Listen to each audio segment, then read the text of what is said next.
importantly, thank you to this whole country. In the midst of this intense election, it is hard to slow down and think about what really matters. I've had a chance to meet and speak with many of my constituents over the course of the election. I can say that all of you, every single citizen, is an inspiration to me. Your concerns have become my concerns.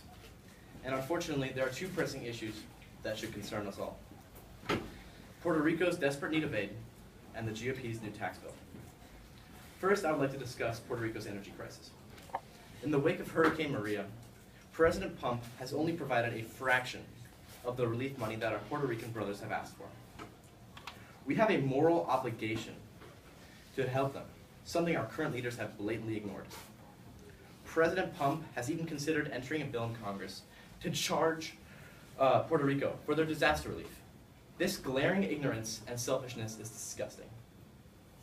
Recently, Senators Bernie Sanders and Lizzie Warren have unveiled a bill that will provide $114 billion of aid to Puerto Rico and the U.S. Virgin Islands. Their bill includes the creation of a credit facility within the Treasury that will provide grants for disaster-related cash shortfalls of up to $57.2 billion, $27 billion for infrastructure building, including renewable energy sources, debt relief, $51 billion for economic development, and an extended deadline for people applying for FEMA assistance to up to 240 days after the disaster occurred. This bill covers everything Puerto Ricans and Americans and the U.S. Virgin Islands need to restabilize themselves and provide a solid foundation from which economic growth can occur.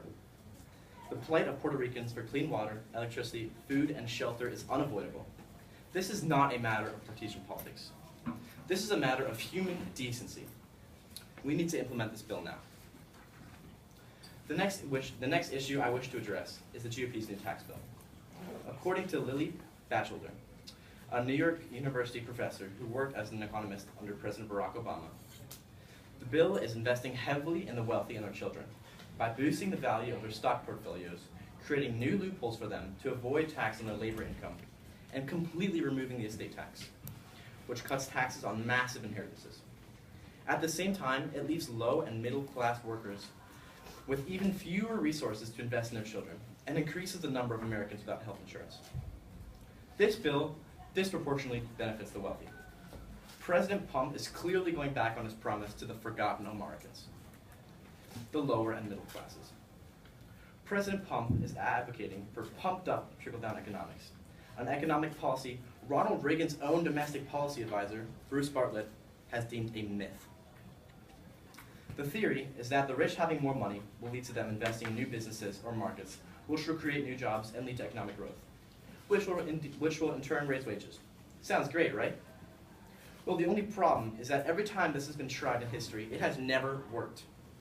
Rather than investing, what companies actually do is buy back stock or give money to shareholders.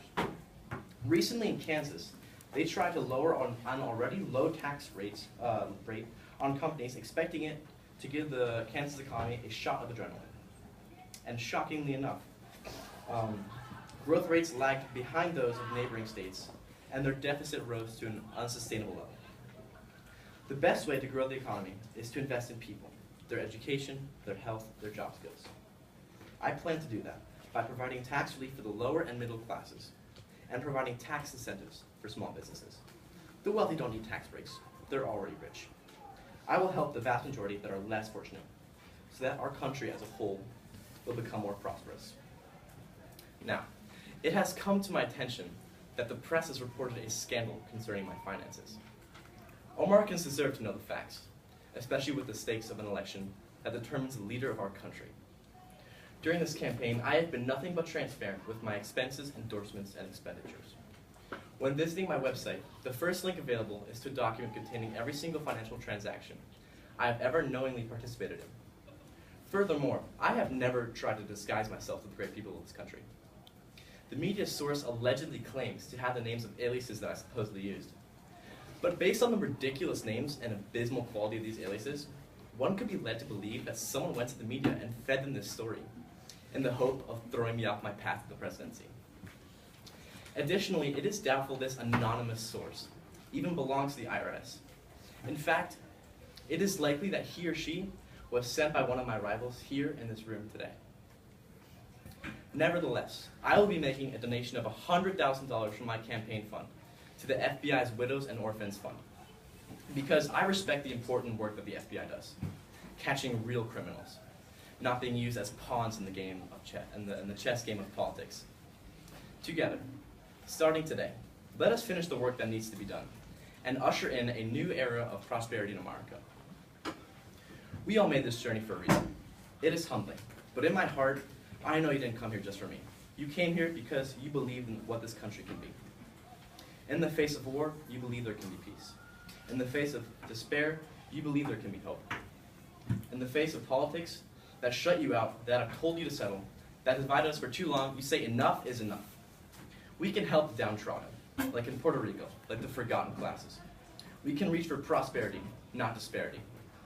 Progress is not found in the walls of Wall Street bankers, but in the homes of everyday Americans. Thank you.